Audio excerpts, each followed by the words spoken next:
পড়ছিলাম প্রণয়ের গুনগুন, কলমে মুন্নি আক্তার প্রিয়া। পর্ব সংখ্যা 20। ফোন টেবিলের উপর রেখে চুপচাপ বসে আছে গুনগুন। প্রণয় নাস্তা নিয়ে এসে বলল, তোমাকে না বললাম দেখো কয়টা বাজে? গুনগুন নিরুত্তর। প্রণয় আর এই ব্যাপারে কোনো কথা না বলে গুনগুনকে খাইয়ে দিতে গেল।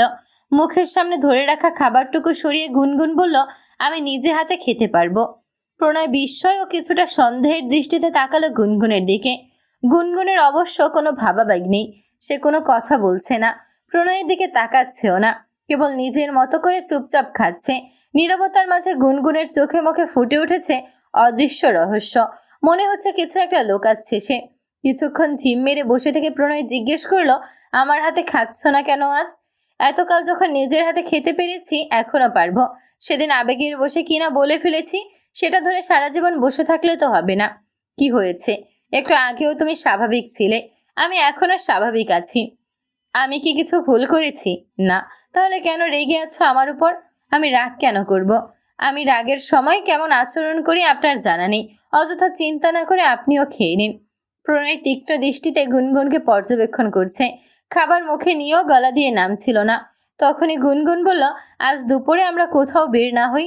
শরীরটা হঠাৎ খারাপ লাগছে, মাথা ব্যথা করছে ভীষণ, মনে হচ্ছে ঘুমটা পুরোপুরি হয়নি। প্রণয় একের পর এক অবাক হচ্ছে গুনগুনের হঠাৎ এরকম পরিবর্তন আচরণ দেখে। তবে সে গুনগুনকে জোর না করে বলল, আচ্ছা। খাবার শেষ না করে প্রণয় উঠে যাচ্ছিল হাত ধোয়ার জন্য, তখন ফোনটা বেজে উঠল। ফোনের স্ক্রিনে আবারও হিয়া নামটি ভেসে উঠেছে। গুনগুন একবার ফোনের দিকে তাকিয়ে আবারও চুপচাপ খেতে লাগলো।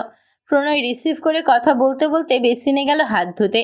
হিয়া ফোনের অপর প্রান্ত থেকে বলল, আপনি এখনো আসছেন না কেন? সেই কখন থেকে অপেক্ষা করেছি, তোমাকে আজ আগের সময়ই পড়াবো। কেন? আপনি না বললেন দুপুরে আজ আপনার কাজ আছে, এই জন্য দুপুরের আগে পড়াবেন? আমি তো এই জন্যই রেডি হয়ে বসে আছি। তোমাকে রেডি হয়ে বসে থাকতে বলেছে কে? হিয়া ওই পাশ থেকে নিঃশব্দে হেসে বলল, আপনি বুঝবেন না। শুনুন না, আপনার কাজ না থাকলে আপনি এখনই চলে আসুন। দুপুরে আজ মা আবার বাসায় থাকবে না, আপনি তো আবার খালি বাসায় পড়াবেন না আমাকে। এর আগেও একদিন আম্মু বাড়িতে ছিল না বলে আমাকে না পড়িয়েই চলে গিয়েছিলেন, মনে নেই? প্রণয় কয়েক সেকেন্ড নীরব থেকে বলে, ঠিক আছে, আসছি, রাখো এখন।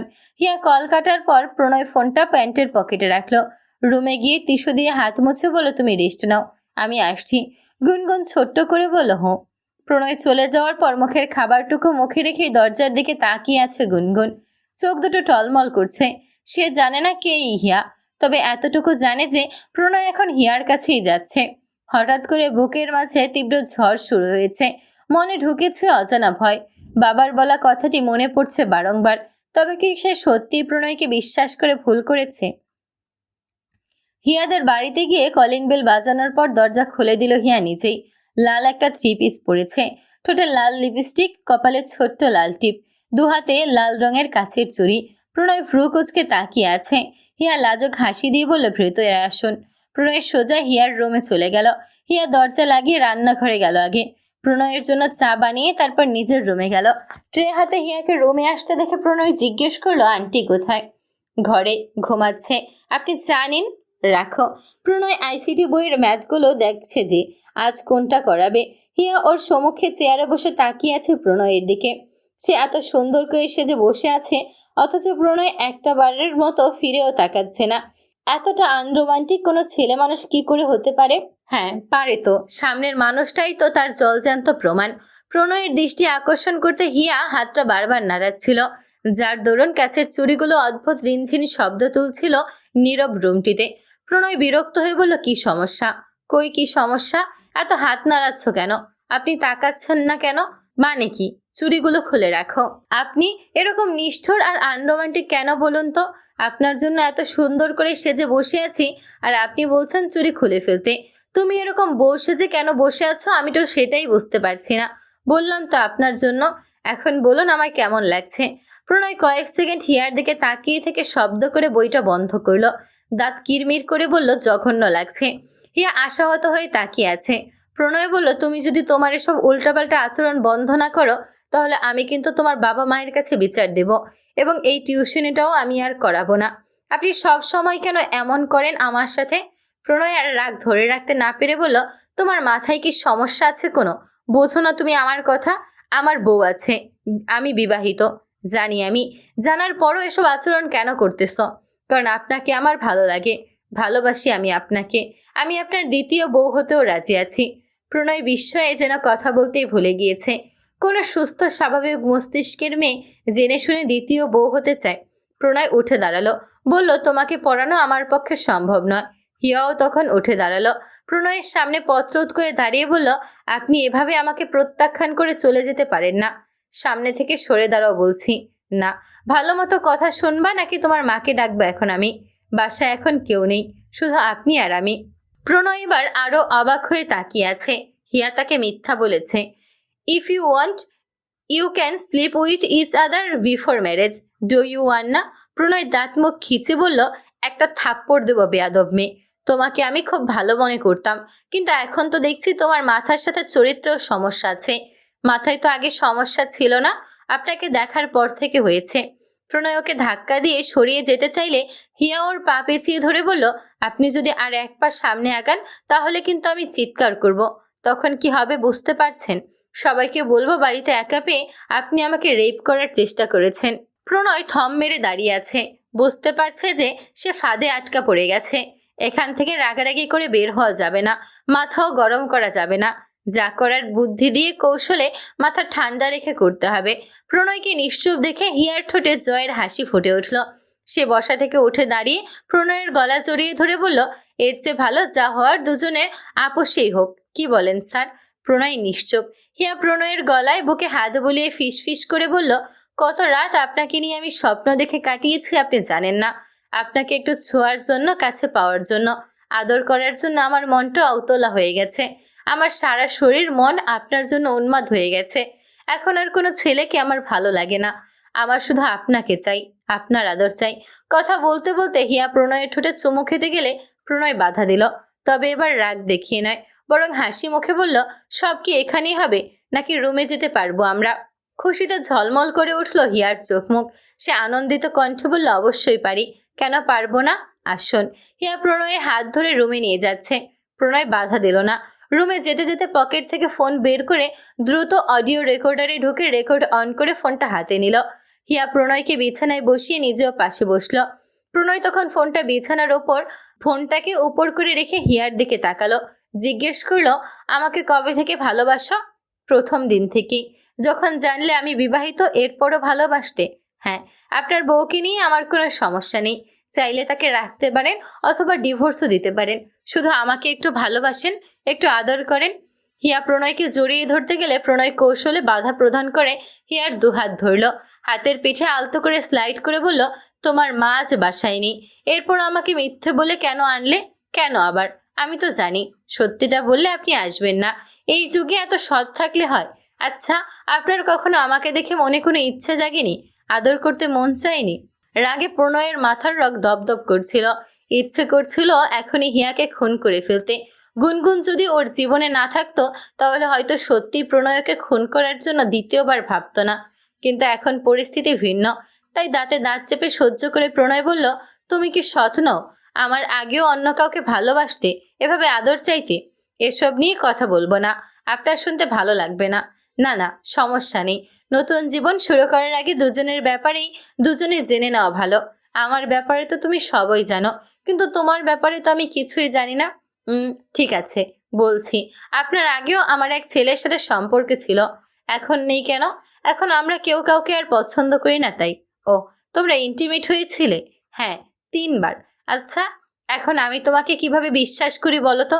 আমাকে বিয়ে করার পর তুমি যদি আবার কারোর সাথে সম্পর্কে জড়াও তখন কি হবে? না, একদম না। আপনাকে পাওয়ার পর আমি সব ছেড়ে দেব। তুমি যে বলো তুমি আমাকে ভালোবাসো, অথচ তুমি আমাকে একটু আগে ব্ল্যাকমেইল করলে। তোমার প্রস্তাবে আমি রাজি না হলে তুমি চিৎকার করবে, মানুষ জড়ো করবে। এতে আমার রেপুটেশন নষ্ট হতো। তখন সবার চোখে আমি খারাপ হয়ে যেতাম, মার খেতাম। তোমার কি এসব ভালো লাগতো? ভালোবাসলে তো এসব করতে পারার কথা নয়। হিয়া আবার জড়িয়ে ধরল প্রণয়কে। প্রণয় হাত মুষ্টিবদ্ধ করে চোখ বন্ধ করলো। দাঁতে দাঁত পিষে রাগ কন্ট্রোল করার চেষ্টা করছে সে। হিয়া বলল, কি করব বলুন? আপনাকে পাওয়ার নেশায় যে আমি পাগল হয়ে গেছি। কথা দিচ্ছি, একবার শুধু আমার হয়ে যান, তারপর আপনি যা বলবেন তাই শুনবো আমি। তুমি এখন কি চাচ্ছ? হিয়া মাথা তুলে তাকালো। আবেশিত কণ্ঠ বলল, আপনাকে বিয়ে করতে চাই। আর এখন চাই আপনি আমাকে আদর করেন।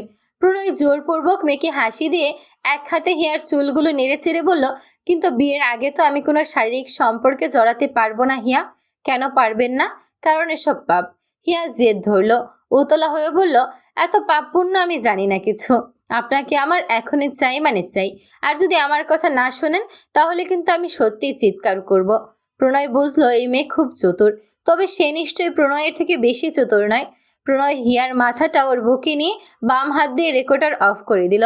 হেসে বলে, ঠিক আছে বেবি গার্ল, তুমি যা বলবে তাই হবে। তাছাড়া আমি এতটাও সুপুরুষ নই যে তোমার মতো এরকম হট সুন্দরী একটা মেয়েকে একা কাছে পেয়েও নিজেকে কন্ট্রোল করতে পারবো।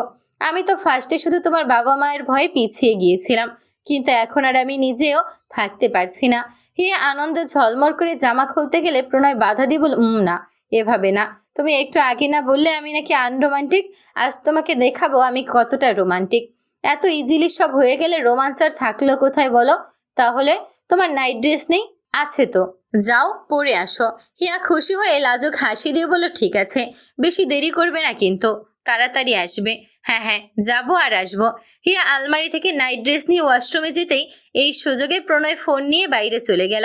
হিয়া ভাবতেও পারেনি প্রণয় যে ওর সাথে এরকম নিখুঁত অভিনয় করবে। বাড়ি থেকে বের হয়ে প্রণয় যেন হাঁপ ছেড়ে বাঁচল। নোটিফিকেশন ক্লিক করতে গিয়ে দেখতে পেল হিয়ার মেসেজটি। তখনই খটকা লাগলো যে গুনগুন কি এই মেসেজটা দেখে আপসেট হয়ে গিয়েছিল। প্রণয় বিরক্তিতে স্বগক্তি করে বলল, শিট। বাসায় গিয়ে দরজায় নক করার পর গুনগুন দরজা খুলে দিল। চোখ মুখ ফুলে আছে, লালো হয়ে আছে কিছুটা, কেঁদেছে নিশ্চয়ই। দরজা খুলে দিয়ে গুনগুন চলে যাওয়ার সময় প্রণয় পেছন থেকে ওর হাত চেপে ধরল। গুনগুন কিছু বলার পূর্বেই প্রণয় ওকে শক্ত করে জড়িয়ে ধরল। এতটা শক্ত করে ধরেছে যে গুনগুন নড়তেও পারছে না, নিঃশ্বাস নিতেও কষ্ট হচ্ছে। এতক্ষণ যে মানসিক অত্যাচারের মধ্যে ছিল প্রণয়, তার যেন ধীরে ধীরে নিঃশেষ হচ্ছে গুনগুনকে জড়িয়ে ধরার পর। হিয়া যখন জড়িয়ে ধরেছিল তখন প্রণয়ের ইচ্ছে করছিল ওকে খুন করে ফেলতে, অথচ গুনগুনকে জড়িয়ে ধরার পর মনে হচ্ছে দুনিয়ায় এর চেয়ে প্রশান্তির আর কিচ্ছু নেই। গুনগুন হাঁসফাঁস করে বলে, ছাড়ুন, নিঃশ্বাস নিতে কষ্ট হচ্ছে। প্রণয় ছাড়ল না, তবে কিছুটা হালকা করলো দুহাতের বাঁধন। জড়িয়ে ধরেই বলল, তুমি ছাড়া পুরো দুনিয়া আমার কাছে অন্ধকার। এত মানুষ থাকতেও আমার শুধু তোমাকেই প্রয়োজন। তোমায় ছাড়া আমি অস্তিত্বহীন। তুমি আমার জীবনে মরুর বুকে এক ফোঁটা বৃষ্টির মতন। তোমায় আমি ভালোবাসি, ভীষণ ভালোবাসি, বিশ্বাস করো গুনগুন। গুনগুন এবার বেশ অবাক হলো। প্রণয়কে এতটা আবেগপ্রবণ তো ইতোপূর্বে কখনো সে দেখেনি। কি হয়েছে হঠাৎ? গুনগুন আলতো করে প্রণয়ের পিঠে দুহাত রাখল। গুনগুনের স্পর্শ পেয়ে আবারও শক্ত করে জড়িয়ে ধরল প্রণয়। এবার আর গুনগুন ছাড়তে বলল না, বরং কিছুটা ভরসা মিশিয়ে জিজ্ঞেস করলো, কি হয়েছে আপনার? কিচ্ছু না, ব্যাস এইভাবে আমায় একটু জড়িয়ে ধরে রাখবে। গুনগুন কথা বলল না, আর কিছু জিজ্ঞেসও করলো না। প্রণয়ের ফোন বাজছে একটু পরপর। প্রণয় কোনো রেসপন্স করছে না দেখে গুনগুন বলল, ফোনটা ধরছেন না কেন? দরকার নেই, প্রয়োজনীয় কোনো কলও তো হতে পারে। আমার জীবনে প্রয়োজনীয় কেউ থাকলে সে হচ্ছে তুমি, আমার বউ। এখন আমার কাছেই আছো। গুনগুন দীর্ঘশ্বাস নিয়ে জোরপূর্বক প্রণয়ের থেকে নিজেকে ছাড়িয়ে নিল। চোখে চোখ রেখে জিজ্ঞেস করলো, সত্যি করে বলুন, কি হয়েছে? কি লুকাচ্ছেন আমার থেকে? তুমি দূরত্ব কেন তৈরি করছো? আমি কখন দূরত্ব তৈরি করলাম? সকালে তুমি হিয়ার মেসেজ দেখে আমার উপর রাগ করেছিলে, তাই না? গুনগুন নিশ্চুপ। প্রণয় বলল, তুমি একটাবার তো জিজ্ঞেস করতে পারতে কে এই হিয়া। সেই অধিকার তো তোমার আছে। তাহলে কেন জিজ্ঞেস করনি? একটাবার জিজ্ঞেস করতে, প্রয়োজনে আমাকে মারতে, গালি দিতে, আমি কিচ্ছু বলতাম না। কিন্তু আমার থেকে নিজেকে এভাবে দূরে সরিয়ে নিচ্ছিলে কেন গুনগুন? একটু থেমে প্রণয়ের হাত ধরে বলল, সম্পর্কে কখনো ভুল বোঝাবুঝির মতো সিচুয়েশন এলে সেই ভুল ভাঙতে হয়, ভাঙাতে হয়। অপর পাশের মানুষকেও ভুল ভাঙানোর সুযোগ দিতে হয়, দূরত্ব বাড়াতে হয় না। দ্রুত সম্পর্ক নষ্ট করে ফেলে। কে এই হিয়া? এখনো যে আপনার ফোন বাজছে, আমার মনে হচ্ছে ওই মেয়েই কল দিচ্ছে। আপনি কল ধরছেন না কেন? হিয়া আমার স্টুডেন্ট। আজ দুপুরে তোমায় নিয়ে লাঞ্চ করতে যাব বলে ওকে সকালে পড়ানোর কথা ছিল, তাই মেসেজটা দিয়েছিল। পড়াতে গিয়েছিলেন? হুম। এখন কি ওখান থেকে এলেন? হুম। সব বুঝলাম, কিন্তু কি লুকাচ্ছেন আমার থেকে? কিছুই না, মেয়েটা আপনাকে ভালোবাসে। প্রণয় নিরুত্তর। গুনগুন বলল, বলুন। ভালোবাসা পবিত্র একটা শব্দ, ওর মতো অপবিত্র মেয়ে কখনো কাউকে ভালোবাসতে পারে না। কি করেছে? প্রণয় ফোন বের করলো। একটু পর পর হিয়া কল করেই যাচ্ছে। প্রণয় ব্লক করতে গেলে গুনগুন বলল, হুম, ব্লক না, আগে শুনবো কি হয়েছে। চাইলে আপাতত ফোন এরোপ্লেন মোডে রাখতে পারেন।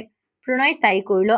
অডিও রেকর্ড অন করতে করতে বলল, পুরোটা শুনে আবার আমাকে ভুল বুঝছো না, আমি কিন্তু কিছু করিনি, চলে এসেছি। গুনগুন অডিও রেকর্ড শোনার পর জিদ্দে শেষ হয়ে যাচ্ছিল, আগুন জ্বলছিল দু চোখে। বাসায় যাওয়ার পর থেকে যা যা হয়েছে সব বলল প্রণয় গুনগুনকে।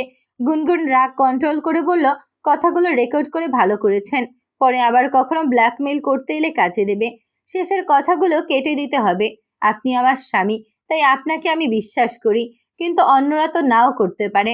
ব্যাস, ওর সম্পর্ক ছিল, ইন্টিমেট হয়েছিল অন্য ছেলের সাথে, আপনাকে মিথ্যে বলে নিয়ে গিয়েছিল, ব্ল্যাকমেল করেছিল, এতটুকু রেকর্ডই যথেষ্ট। আমি আর কখনো ওকে পড়াবো না। খুন করতে পারলে ভালো লাগতো, কিন্তু তা তো আর সম্ভব নয়। বেশি তিরিং বিরিং করলে এই অডিও ওর বাবা মাকে পাঠিয়ে দেব। আচ্ছা। গুনগুন খুব শান্ত রইল। প্রণয়ের সাথে আগের চেয়েও ভালো ব্যবহার করছে আজ। বিকেলে দুজনে হাঁটতেও বের হয়েছে। রাতে প্রণয়ের জন্য নিজে রান্না করেছে। সারাক্ষণ টুকটাক কিছু না কিছু করেছেই। প্রণয় রাতে হাত ধরে বলল, এখন রাখো সব কাজ, বসো একটু আমার পাশে। গুনগুন বসলো। প্রণয় ওর কোলে মাথা রেখে বলল, চুলে হাত বুলিয়ে দাও। কোনো বাক বিতণ্ডটায় না গিয়ে গুনগুন আলতো হাতে প্রণয়ের চুলে হাত বুলিয়ে দিচ্ছিল।